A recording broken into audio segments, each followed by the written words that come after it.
As said previously, Rex Lapis's soul returning to the heavens is the end of the contract.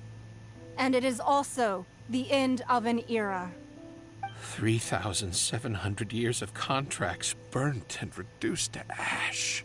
We, the people of Liyue, were indeed prosperous. But blinded by our prosperity, we forgot that time can be pitiless. The long, unending dream of our Archon walking among us. Now that we have awoken from our dream, we must learn to say farewell. Will you stand with us as we re-establish our contracts? As we build a new age of prosperity? So concludes the words of Her Eminence the Tianquan. Does Her Eminence the Yuheng have anything to add? Huh? Is she looking this way? Traveler. Yikes! She really is looking our way! Is that the traveler who they say defeated the ancient god? So young. The Liyue Qixing always repay their debts. And as you have heard, our eyes see far and our reach is long. Name your price. You deserve that much. Whoa!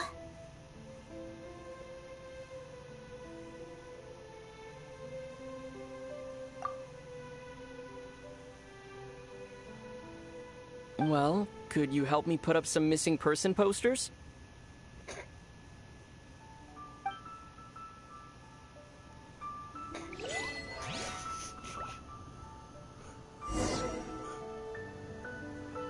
What? Yeah.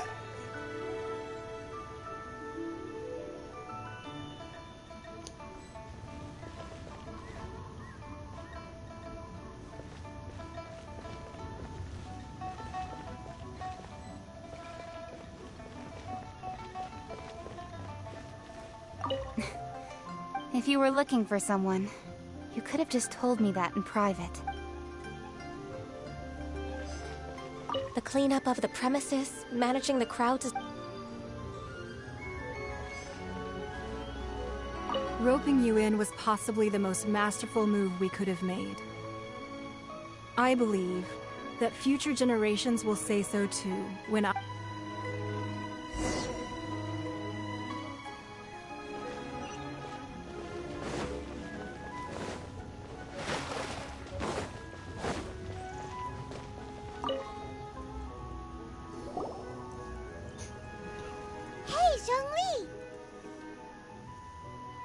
Look at this!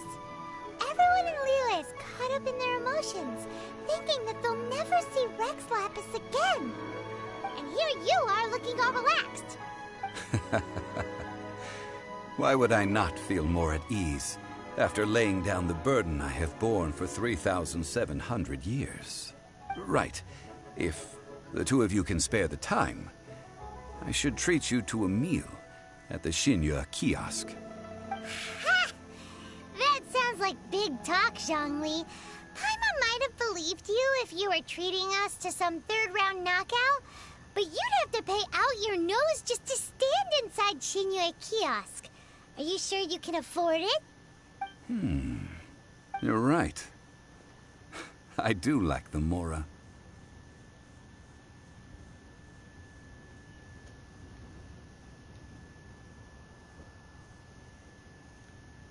But why would Morax lack Mora? As the Rex Lapis Morax, I can easily create Mora. But since I have chosen to walk this earth as the mortal Zhongli, I should abide by the same rules that mortals do. When I was journeying with you, though I still had the Gnosis in hand, I knew that I must soon retire from my role as an Archon. So I had to rehearse a little for my new life. Oh, no wonder! Paimon gets it now. You didn't look at the price tags when we were spending because you've never had to. But since you weren't used to not being able to just make more Mora as and when you wanted to, you had to try becoming a parasite to society who lives off of other people. Well, we were only spending Fatui money. You don't have to say it like that. In the City of Commerce, we do not merely exchange money or goods. We also exchange knowledge, memories, and foresight, as well as positions, roles, and lives. The Archon Morax could never experience life as the true mortal Zhongli could, no matter how many times he descended to be with his people. I must thank you for that. Okay. I will treasure the memories that I made as Zhongli, traveling the streets of Liyue with you. That is true. But there is no journey that does not end. No meetings without partings. You could join us. Paimon thinks that we should make a move and continue our search for the Seven. I fear that continuing your journey may be difficult. The nation that neighbors Liyue by sea, Inazuma, is presently closed. Yes, the nation has been closed by order of its deity, the Electro-Archon Ball. And just as the people of Liyue preferred to call me Rex Lapis, she too goes by another name among locals in Inazuma. Paimon thinks we've heard that one before. Raiden? That is the case. And since Raiden is also the Shogun of Inazuma, people call her the Raiden Shogun.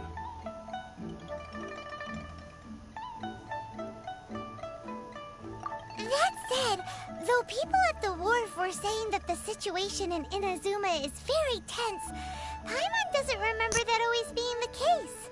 It wasn't that bad last year. Zhongli, since you're Rex Lapis, shouldn't you know something about what's happening there? Just how did Inazuma become a closed nation? It's because of visions. Visions? When faced with circumstances beyond their control, humans often bemoan their lack of power. But if a person shows true strength of will at a desperate and fateful moment in their life, the gods will look upon them with favor. This is what visions are. Magical foci bestowed upon those who have been acknowledged by the gods. Uh-huh. That's how people in Teyvat see it. But starting from last year, the Raiden Shogun began promulgating the Vision Hunt Decree. Vision Hunt Decree? Yes. It was an order to seize all visions within Inazuma's borders, and to inlay them upon the hands of the statue of the omnipresent god. They want to seize visions. But why? Aren't visions blessings from the gods? I should think that in the Raiden Shogun's eyes, it is precisely because they are divine blessings that they should be under the sole dominion of divinity. Whoa, that's harsh. The Animo Archon is the god of freedom, and the Geo Archon is the god of contracts. For her part, the Raiden Shogun is the god of eternity. It seems as though she has finally decided to eliminate any unstable elements that could pose a threat to her eternal realm. The fact that even I, the oldest of the seven, have now passed away, will only strengthen her resolve to pursue eternity. You didn't die, you bastard! You faked your death! Knowing her, she must have again quoted that adage she is most fond of when proclaiming that decree to her people. 7 ideals for 7 gods, and of these, eternity is nearest unto the heavenly principles. All right then. Was there anything else you wished to know? Yeah, about that. Before the Qixing made their announcement, we listened to a lot of people talking on the way. Most of them put the blame for everything on Child. These are indeed false accusations. But it remains undeniably true that Child did send people to the Jade Chamber to prevent the Adepti and the Qixing from defeating the ancient god. I've heard that Ningguang is busy milking that for all it's worth on the foreign relations front at the moment, browbeating the envoys of the Fatui. Browbeating. Your so-called thing did this. You can't fucking come in here, motherfucker. Ha! Those poor Snezhnayan diplomats. If it were not for Child's exalted position as a harbinger, I'm certain that they would have shifted all the blame to him and called for his dismissal by now.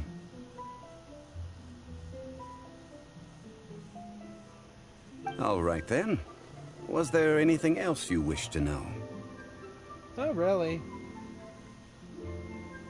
Well then, I suppose you'll have to find a way to get inside this closed nation.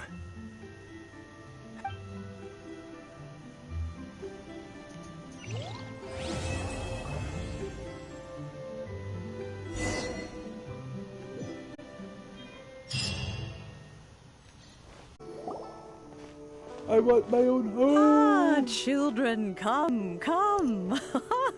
You've arrived at just the right moment. I've been looking for you. Oh, what is it, Granny? Need any help? Oh, no. You've done so much for Liyue Harbor already. I could hardly ask for more.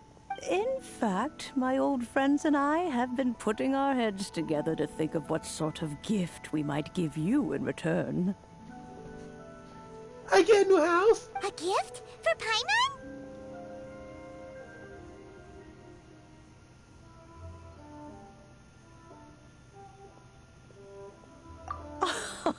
Oh, child, you are so very modest. Uncommonly so, even. But you mustn't decline this gift. I simply won't allow it. Okay. When you traversed my old teapot in search of the cleansing bell, I heard your little friend mention that you often camp out in the wilds. That simply won't do. Especially since I imagine you still have a very long journey ahead of you. We did it. Fortunately, I have not yet grown so old as to see my subspace creation abilities atrophy. Sub what? Oh, did my friends never mention that to you? Well then, it is a blessing we old folks once received from Rex Lapis. Part of our illumination, if you will. I will not go into too much detail, but subspace creation is the ability to create a small, autonomous pocket world. That sounds amazing! The teapot that you entered previously was a little trinket created using that ability. Trinket, So, you say? in the eyes of an adeptus, creating a magic teapot world is just child's play, huh? Oh, indeed, the teapot is nothing to boast of. One such as myself must depart from this realm to create a world of one's own. Rex Lapis, on the other hand, moved mountains and seas. That is what one might call an exercise of true power. Yeah? But that's enough nostalgia for now.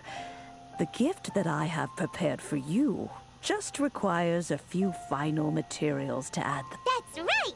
Finding stuff's what we're good at, after all. Oh, settle down now, children. There's no need for you to go running hither and thither. I have already found a fleet-footed youngster to prepare what I need. What's more, I doubt that you would know how to find the materials I am searching for. Some of them are very rare indeed these days.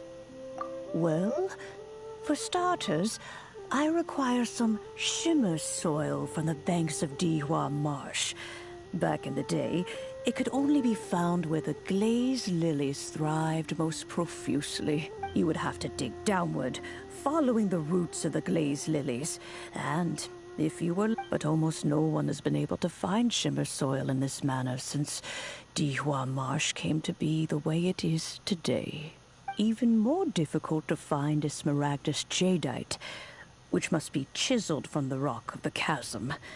Or so it used to be.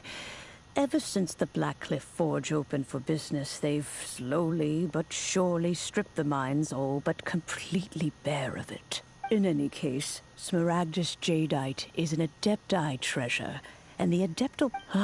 Goodness knows if that child will succeed in... Well, since you're an Adeptus, Granny, the person you asked for help, they must be an Adeptus too, right? Yes. I suppose she does count as an Adeptus. She counts? How come there are so many Adepti in Liyue Harbor? We seem to bump into them all the time. Oh, maybe so. Who can say? A fair few of my old friends are rather fond of mundane mortal life, after all. I'm back, Granny. Oh, I don't believe we've met. Ah, allow me to do the honors. This child here is Yanfei. She's the one helping run some errands for me. Yanfei, I believe you already heard of the Traveler and his traveling companion. Of course, who hasn't? Much has been written about you in the Millilith's records.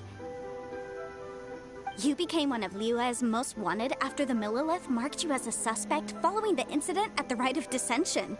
After which, before finally defeating an ancient god together with Granny and her associates, and subsequently being cleared of any and all suspicion by the Qixing. What a shame. A shame that we didn't meet sooner. If we had, well, I can't say that I would have been able to clear you of suspicion immediately, but it certainly would have been less, embarrassing for you. Allow me to introduce myself once more. I'm Yanfei, a legal advisor. Got a legal problem? You can come right to me. She's a fucking lawyer! Oh god! Oh, yes. Here's my business card. You'll find it has my contact details and office address. She's a fucking lawyer! They have a lawyer in this game! No! Oh, and I almost forgot to mention, I offer a very generous discount for first-time customers. All right, Yanfei, all right.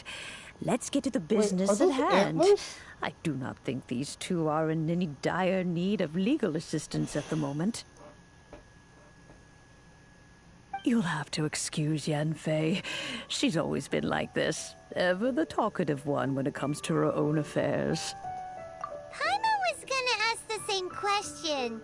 You seem really different from the ones we've met before. An Adeptus? I guess. Kinda. My old man said he was one anyway. He mentioned that he once campaigned with Rex Lapis for a long old time, and then after that was all over, he went back and married my mom. They had me, and once I was all grown up, the two of them upped and left on a journey, leaving me with Granny here. Well, that's a bit casual for an Adeptus. Aren't you guys supposed to sign solemn contracts to protect Liyue Harbor and all that stuff? What do you mean he just went back to get married? Well, my dad did say that he'd talked it through with Rex Lapis, and that he was fine with it. Even contributed towards the wedding gift, apparently. Anyway, let's not dwell on that too much. So, Granny, I've gotten a hold of most of the stuff you asked for, except for Smaragdus Jadeite. I couldn't find any at all.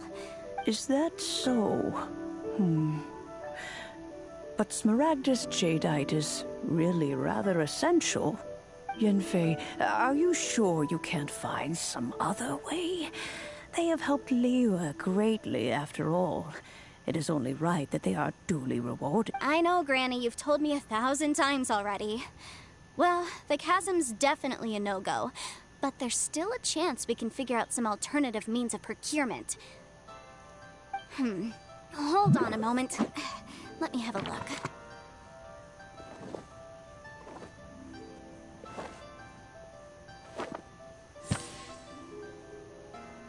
Whoa, that's a really thick book. What kind of things do you write in there? Commercial consultancy. Or Snezhnaya. Ah, found him. Krusel. A Snezhnayan merchant who once came to me with some legal queries on certain articles in the legal codices. If my memory serves, all of them had to do with rare ores. He mentioned that he was considering acquiring some Smaragdus Jadeite to make hairpins, and wanted to know if there were any legal ramifications that he should be aware of. Said he was planning to sell them in Snezhnaya. So, I guess I'll go look for him. With any luck... Oh, you want to join me? I suppose that's no problem, but it's best if you just stand by and watch. Wow, An Adeptus imploring us to avoid incurring legal liability. Let's best we be a little more careful than usual while we're with her.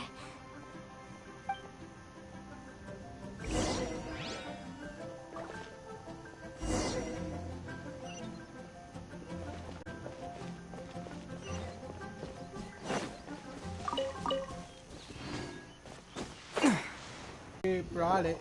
Ah, you've returned. How did it go? Were you able? Good, good. Then we have all the materials we need. Well, if we're all set, Granny, I'll get going now. Got a ton of clients waiting for me back at the office. Oh, you. All right, then. Go see to your business. Granny should be able to handle the rest. I'm off then. Bye! Oh, yes, Traveler. Make sure you don't lose the business card I gave you. I've been looking into the laws of other nations as well. If you should ever bump into any trouble with the law, come find me directly. Regulars get discounts, too. Come now, child. Are Oh, you hell leaving yeah. or are you not? If you have a wish to leave, perhaps you'd like to help me clean my teapot, hmm? I'm leaving! I'm leaving! Hey, she's That gone. child. Goodness knows where she learned to be so rambunctious. Her father was hardly so riotous or fond of talking nonsense back in the day when he stood beside Rex Lapis. Ah, indeed she is. Liyue has changed, and the Adepti must also learn to change. Yanfei might be overly garrulous, but she is also the most intimately acquainted with the city among us all. She's also a fucking lawyer. Liyue is not the same place I once knew. Ready? All right, then. Let us speak of this no more. Back on topic. I believe that I still owe you a little gift. Ooh, Paimon's so excited! How is it made? How long? Ah, it is but a single teapot. It shan't take long at all. Just wait here for a moment. Oh, I want to see it. There we go. This Serenity pot is all yours now. Hold it firmly. If you were to drop it, oh goodness, who knows what might happen. Take these blueprints with you as well. Wait a minute, Granny! How exactly are we supposed to use this teapot? Oh, you needn't worry about that. I've already arranged for a certain little helper to await you within this teapot.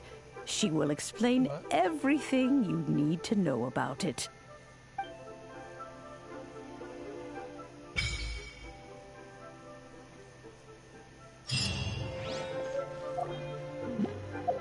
This is a peaceful neighborhood.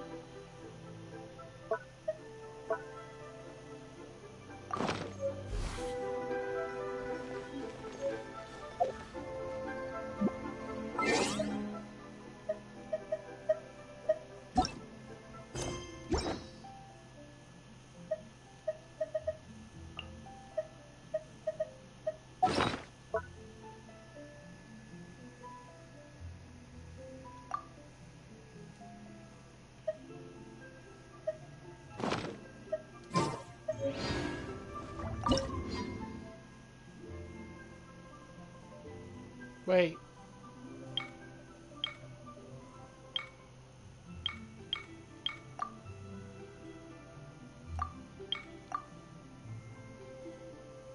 Ooh.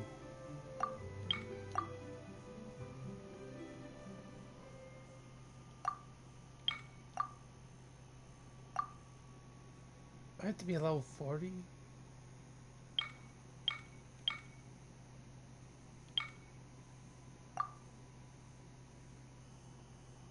Ooh.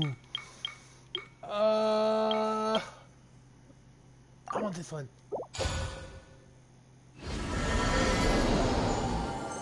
This is a peaceful.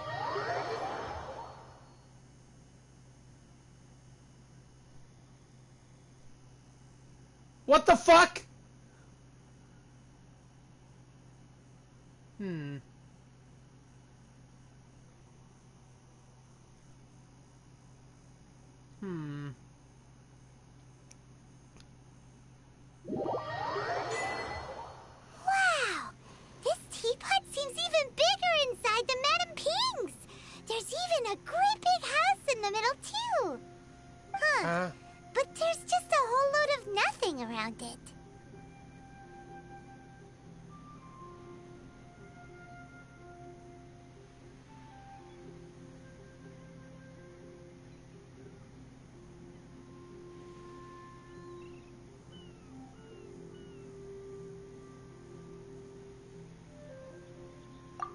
Paimon can't do that!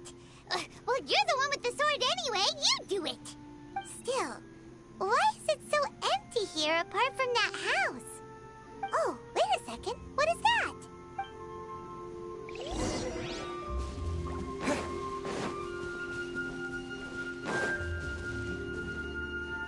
Oh, this is so cool.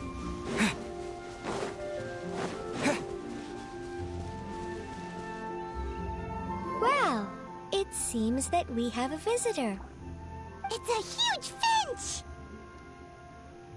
Excuse me, I am not a finch. I am a teapot spirit, and A you may genie! call me...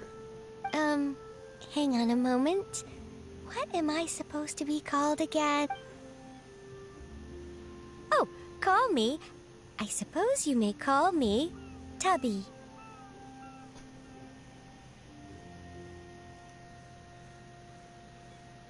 So you're the little helper Madam Ping mentioned? Tubby. Madam Ping? Oh, you must mean Ping. Yes, she did summon me here. She told me much about you. You may leave all matters regarding the upkeep of this realm to me. Your journey may be far from over, but at least this way you will not want for a comfortable place to sleep each night. Okay. Though it is the Adepti who create realms such as this, they generally do not have the time of day to attend to the banal matter of their maintenance. Thus, we teapot spirits were created to help guard their realms and manage their affairs. You may consider me a butler, if you will. Now, allow me to explain this realm to you. Have you any blueprints on you? As long as you have a blueprint, you can refashion this realm however you please. Blueprints? Oh, that's right! Granny handed us some when she gave us the teapot, didn't she? Let's take them out and have a look.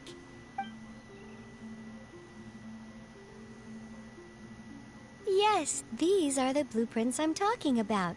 Go on, open them up. Just commit the image of the objects to memory and prepare the necessary materials. Then simply release the thought from your mind and the object in the blueprint shall appear within this teapot. Wow! Is that all it takes? Then we could build a whole city inside, couldn't we? I doubt it. A golden-eyed adeptus explained this to me at some point in the past. He said that even though subspace creation is a product of adeptal power, even that has its limits. This world is not a true one, after all. It provides merely a moment of brief respite from the mortal realm, not a means of escaping it entirely. A golden-eyed adeptus? Paimon wonders who could that be? I hardly remember myself. What's more, I have never seen that adeptus again since. Well, let's not dwell on that. Have a look around. Best you get accustomed to this realm. If there's anything you would like to ask, just look for me.